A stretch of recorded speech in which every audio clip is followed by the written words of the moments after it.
Pada tahun 1968, seorang ilmuwan telah melakukan suatu penelitian bahwa virus dan bakteri tak lagi membahayakan peradaban umat manusia di muka bumi ini.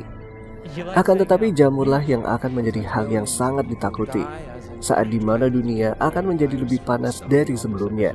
Maka pertumbuhan jamur tersebut akan dengan mudah bermutasi dan bisa jadi salah satu di antara jutaan jenis jamur yang dapat mengambil kendali dari semua umat manusia hingga infeksi itu menjangkit manusia terakhir di muka bumi ini.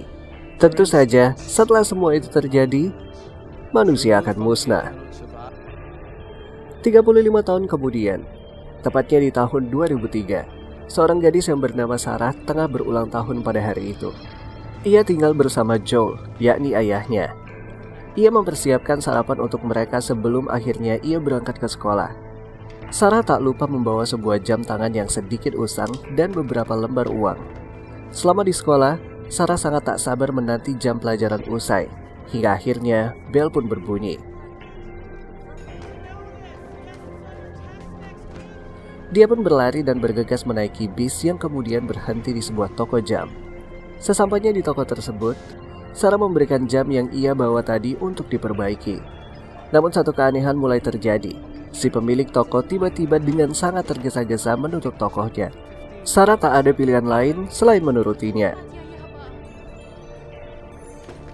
Setelahnya, Sarah teringat akan janjinya sebelum ia berangkat sekolah untuk singgah ke rumah tetangganya dan menemani nenek Connie. Seperti biasa, ia menyempatkan mengerjakan tugas sekolahnya di sana.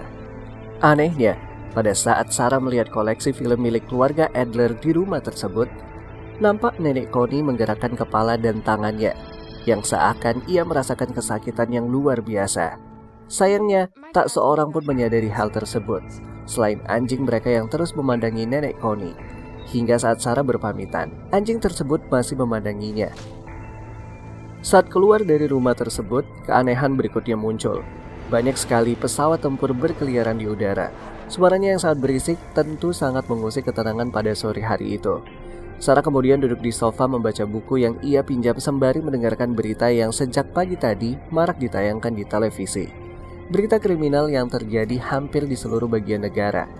Tak berapa lama, ayahnya pun pulang.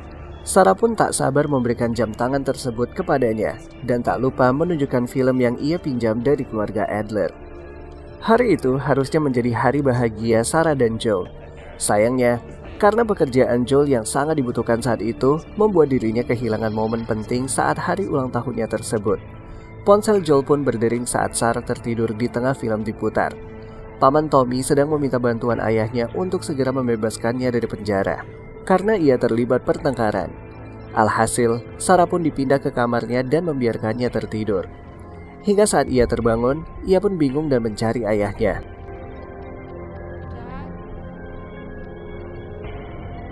Tak berapa lama, anjing tetangga mengetuk jendelanya. Anjing tersebut terlihat ketakutan dan terus menggonggong. Sarah mencoba menenangkannya. Malam yang cukup mencekam dan gelap gulita membuatnya merasakan sedikit kepanikan. Terlebih lagi, anjingnya yang sama sekali tak mau masuk ke rumah majikannya. Karena penasaran, Sarah pun masuk ke rumah keluarga Adler yang pintunya sedikit terbuka. Ia melihat barang-barang di dalamnya sudah sangat berantakan. Kemudian ia menginjak benda cair yang terlihat sangat lengket dan kental. Tepat di depannya, Bill terduduk di pojok ruangan dengan kondisi bersimbah darah, tak jauh dari tempatnya Connie tertelungkup. Namun secara perlahan ia menengadahkan kepalanya. Sesuatu semacam parasit nampak keluar dari mulutnya, yang membuat menjadi lebih agresif dan sangat tak terkendali. Nenek Connie terjangkit wabah yang sama seperti berita yang disiarkan sejak pagi di layar televisinya. Ia pun terlihat ketakutan, mencoba menghindari serangan nenek Connie tanpa sedikit pun berusaha menyakitinya. Beruntung tak lama kemudian, ayahnya datang bersama paman Tommy. Sepertinya ayahnya tersebut sudah mengetahui apa yang terjadi. Tanpa panjang lebar, ayahnya memukul kepala nenek Connie dan mendorong Sarah masuk ke dalam mobil. Dengan cepat ia berusaha sejauh mungkin pergi dari tempat itu. Selama di perjalanan ia mencoba menjelaskan apa yang sedang terjadi, serta seberapa berbahayanya wabah yang sedang menjangkiti wilayahnya. Tetapi perjalanan mereka tak semulus yang dibayangkan. Pemblokiran jalan terjadi di mana-mana. Polisi berjaga di setiap penjuru. Banyak sekali orang-orang yang menjadi agresif sehingga memaksa pemerintah melakukan penyerangan dari udara untuk membasmi mereka semua dengan bom.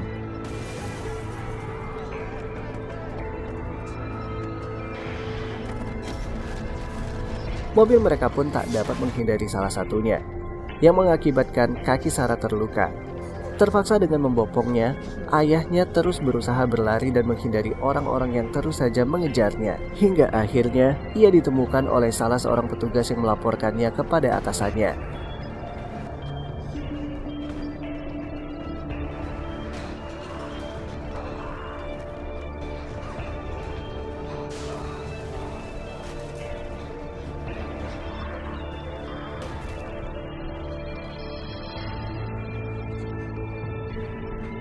Dan melihat Sarah terluka, petugas tersebut menembaknya. Joel sangat terkejut dan marah. Tembakan itu pun membuat Sarah terbunuh.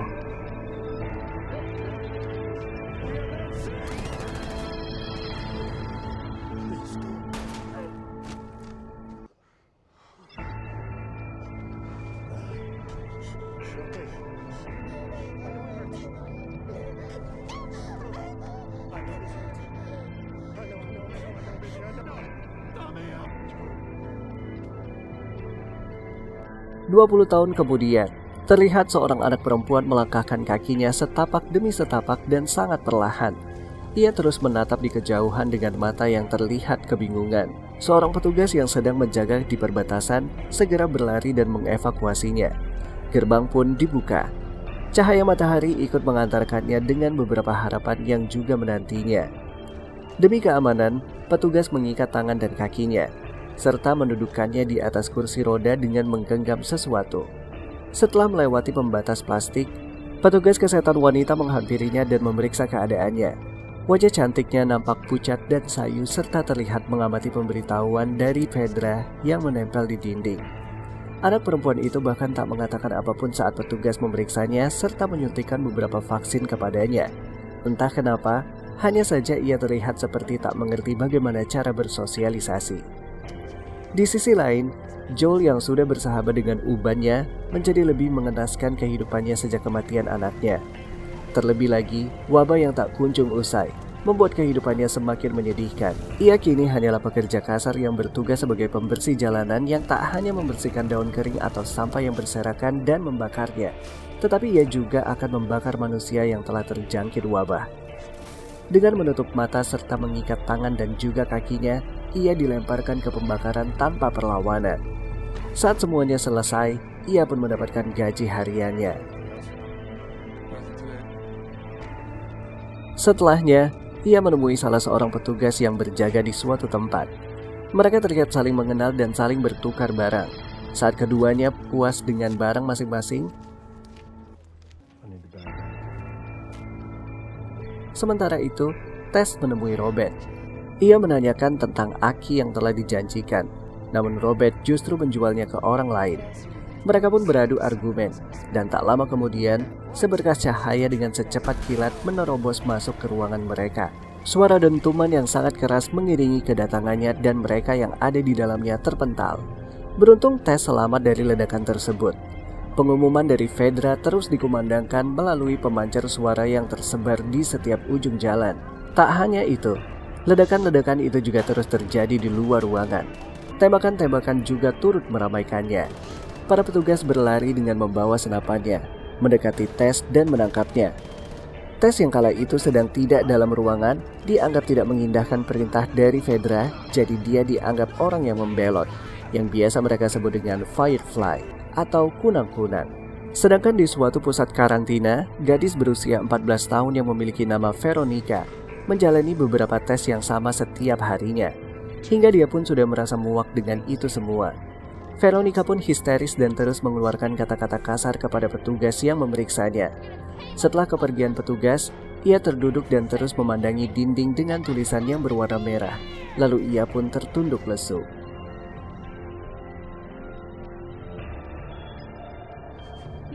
Joel setelah berhasil mendapatkan rokok, hasil pertukaran barang dengan petugas sebelumnya telah sampai di pusat pemancar radio, di mana di sana telah berkumpul orang-orang untuk mendengarkan pesan atau mengirimkannya kepada kerabat terdekatnya. Sedangkan Joel tanpa harus antri, ia menerobos begitu saja dan memberikan rokok kepada yang duduk di depannya. Tetapi sayangnya, pemberiannya tersebut tak juga mendapatkan hasil. Joel telah lama mencari keberadaan saudaranya, Tommy. Dan setelah memastikan beberapa hal, ia pun beranjak dan kembali ke rumahnya.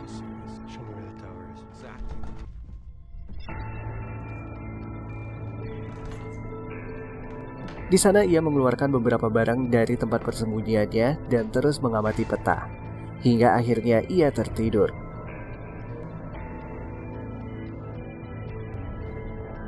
Dan tak menyadari bahwa Tess telah kembali.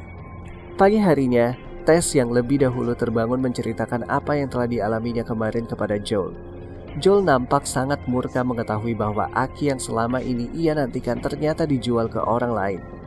Untuk menenangkannya, Tess mengatakan ia akan mencari tahu di mana Robert menjual aki itu.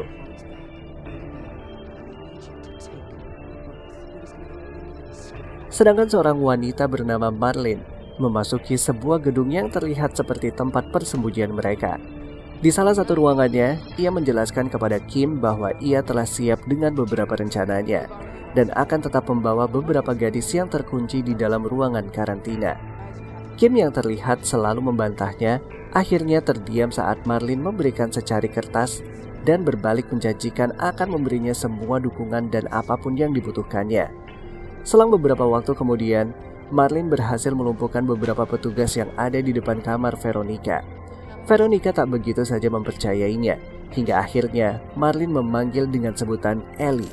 Gadis itu pun terkejut dan kembali melunak.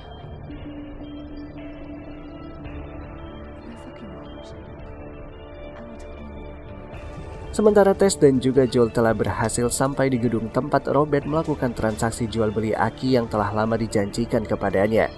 Menelusuri setiap ruang dan lorongnya yang sangat gelap dengan berhati-hati.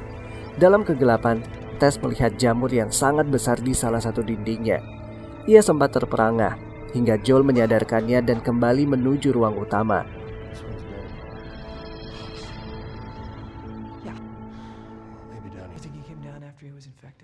Dan tak berapa lama mereka pun menemukan satu pintu dan membukanya.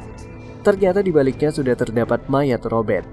Sepertinya ia berencana akan menjual aki tersebut ke orang lain lagi, tetapi gagal dan berakhir terbunuh. Tess dan Joel pun melanjutkan penelusurannya untuk melihat lebih detail tentang pembeli misterius itu. Namun hal yang sangat tak terduga adalah si pembeli tersebut adalah orang yang sangat dikenalnya.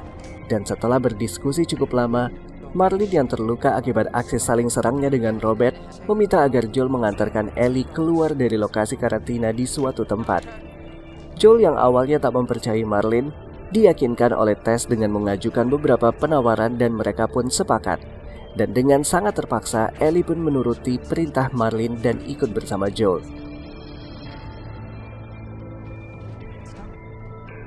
Mereka bertiga pun menerobos derasnya hujan dan kembali ke rumah mereka untuk menyusun beberapa rencana. Sementara Ellie mengisi waktunya dengan membuka buku yang ada di ruangan tersebut. Ellie terus saja menanyakan segala hal kepada Joel setelah ia selesai berdiskusi dengan Tess. Joel kemudian berbalik menanyakan siapa sebenarnya dirinya, sehingga banyak sekali yang rela berkorban demi membuatnya berhasil keluar dari lokasi itu.